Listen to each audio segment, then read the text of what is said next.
Nag-file na sa ilang nagkariyang certificates of candidacy ang People's Champ Movement sa General Santos City.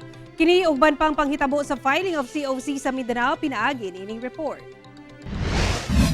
Kuyog si Mami Junicia Pacquiao, magpapili isip mayor ang bayaw ni Senador Manny Pacquiao ug misis ni Bobby Pacquiao nga si Lorelie Pacquiao.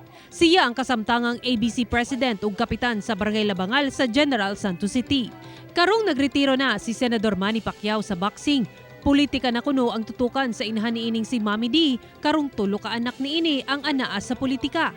Si Senador Manny nga magpapili pagka-presidente, Bobby Pacquiao nga subling magpapili isip representative sa OFW party list ug si Congressman Ruel Pacquiao nga magpapili isip gobernador sa Sarangani province.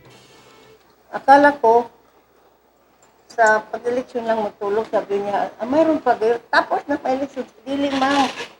Kahit walang eleksyon, wala tayong tigil pagtulog sa tao.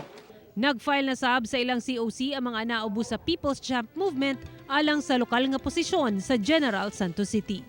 Sa Cotabato Province, maglaban pagka-gobernador sa probinsya ang incumbent governor nga si Nancy Catamco ug vice-gobernador nga si Emilio Talinio Mendoza. Nag-file si Catamco sa iyang COC kauban ang running mate nga kanhi provincial administrator nga si Efren Piñol nga mo'y iyang vice-gobernador. Samtang miduso na sa iyang kandidatura isip gobernador sa Cotabato Province si incumbent Vice Governor Emilio Talinio Mendoza ubos sa Nationalista Party. Kauban ni Mendoza ang anak niini nga si Samantha Talinio Santos nga mudagan pagkakongresista sa ikatulong distrito sa unang higayon ubos sa lakas CMD. Mudagan sa isip vice-gobernador si incumbent board member Sherlyn Macasarte Villanueva ug magpabilin si incumbent 1st District Representative Rudy Kawagdan.